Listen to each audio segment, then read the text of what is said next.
Hello दोस्तों, मेरा नाम है स्टीव पिंटो और मैं आप सबका स्वागत करता हूँ हमारे इस साइबर सिक्योरिटी कोर्स पर। हेलो दोस्तों, कैसे हो आप सब? Welcome back to another video. आज हमारा डे 96 रहेगा। लास्ट वीडियो डे 95 में हमने सीखा था एसओसी रोल्स और उसके रिस्पॉन्सिबिलिटीज़ के बारे में। आज डे 96 में हम देखेंगे इंसिडेंट रिस्पॉन्स लाइफ साइकिल के बारे में। कल हमने देखा था कि सिक्योरिटी ऑपरेशन सेंटर के अंदर L1, L2 and L3 analyst के रोल्स क्या होते हैं और एस्केलेशन मैट्रिक्स कैसे काम करता है। लेकिन आज का सेशन एक अगला स्टेप है। आज हम सीखेंगे इंसिडेंट रिस्पॉन्स लाइफ साइकिल। जब कोई अटैक रियल वर्ल्ड में होता है तो टीम किस फ्रेमवर्क को फॉलो करके पूरे थ्रेट को ख़त्म करती है। हम industry standard NIST SP 800-61 framework को डिकोड करेंगे, जिसमें प्रिपरेशन से लेकर रिकवरी तक के सारे फेजेस आते हैं। आज हम कल वाले टिकट को अगले लेवल पर लेकर जाएंगे और एक लाइव वर्कफ्लो सिमुलेशन भी देखेंगे। ये वीडियो आपके इंसिडेंट रिस्पॉन्स कंसेप्ट्स को क्रिस्टलाइज कर देगी। तो चलिए बिना किसी डिले के शुरू करते हैं। तो सबसे पहले और सबसे इम्पोर्टेंट फेज़ आता है प्रिपरेशन। बहुत से लोग सोचते हैं कि इंसिडेंट रिस्पॉन्स तब शुरू होता है जब अटैक होता है, लेकिन नहीं। असली डिफेंस अटैक होने से पहले शुरू होता है। प्रिपरेशन का मतलब है अपनी ऑर्गेनाइजेशन को वॉर रेडी बनाना।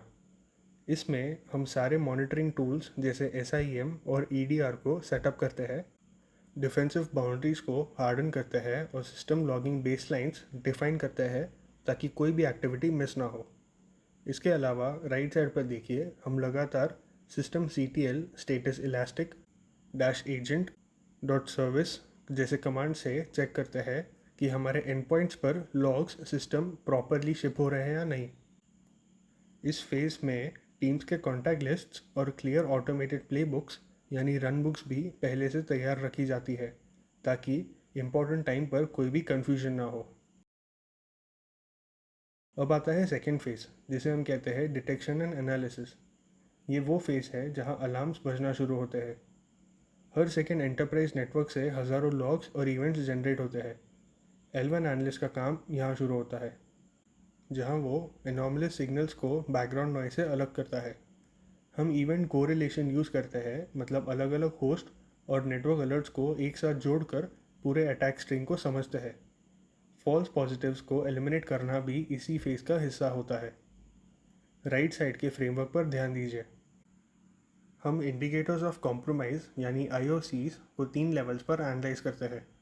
नेटवर्क लेवल पर हम पोर्ट स्कैन्स और अनयूजुअल आउटबाउंड कनेक्शंस देखते हैं।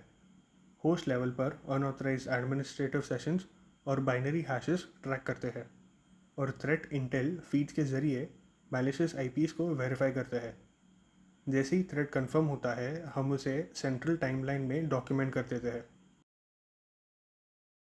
जब हमें पता चलता है कि थ्रेट रियल है, तो गेम बदल जाता है और शुरू होता है सबसे बड़ा फेज, कंटेनमेंट एंड इरेडिकेशन।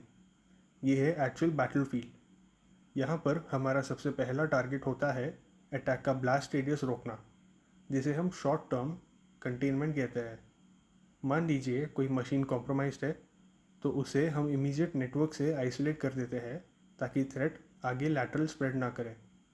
इसके बाद हम लॉन्ग टर्म कंटेनमेंट के लिए फायरवॉल्स ब्लॉकलिस्ट अपडेट करते हैं और सिस्टम्स को पैच करते हैं। इरेडिकेशन का मतलब है अटैकर के बनाए सारे वेब शेल्स, मैलवेयर इम्प्लांट्स और बैकडोर्स को ढूंढकर सिस्टम से वाइप आउट करना और कॉम्प्रोमाइज क्रेडेंशियल्स को इंस्टेंटली रीसेट करना। जैसे कि आप राइट साइड प्लेबुक में देख सकते हो, एक कॉम्प्रोमाइज लिनक्स मशीन पर IP टेबल्स रूल्स यूज़ करके एक्टिव कनेक्शंस को ड्रॉप कर देते हैं, जबकि फॉरेंसिक एनालिसिस के लिए मेमोरी फुटप्रिंट को प्रिजर्व रखा जाता है। थ्रेड रिमूव करने के बाद बारी आती है रिकवरी एंड लेसन्स लर्न की। रिकवरी का मतलब है बिजनेस ऑपरेशंस को सेफ ढंग से वापस ऑनलाइन लाना। हम कॉम्प्रोमाइज मशीन्स को बैकअप से सिक्योर रोल बैक करते हैं, सिस्टम्स को फेज वाइज प्रोडक्शन में लाइव करते हैं और उन पर स्ट्रिक्ट एक्स्ट्रा मॉनिटरिंग रूल्स लगा देते हैं ताकि अटैकर वापस ना आ सके। लेकिन इसके बाद जो सबसे ज़्यादा इग्नोर किया जाने वाला पर सबसे क्रिटिकल स्टेप है, वो है लेसन्स लर्नड, मतलब post incident activity. SOC team एक रेट्रोस्पेक्टिव मीटिंग करती है जहां रूट कॉज एनालिसिस किया जाता है कि गलती कहाँ हुई, अटैकर अंदर कैसे आया। हम पुराने मैट्रिक्स को कंपेयर करते हैं ताकि फ्यूचर इंसिडेंट हैंडल करने की एफिशिएंसी को इम्प्रूव किया जा सके। इस तरह ये साइकिल वापस पहले फेज यानी प्रेपरेशन पर चला जाता है और हम पहले से ज़्यादा स्ट्रॉन्ग बन जाते हैं।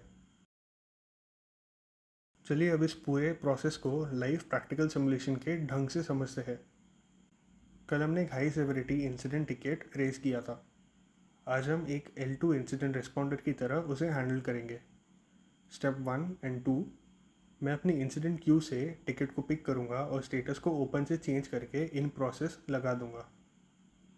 इससे पूरी टीम को पता चल जाएगा कि इस पर एक्शन लिया जा रहा है।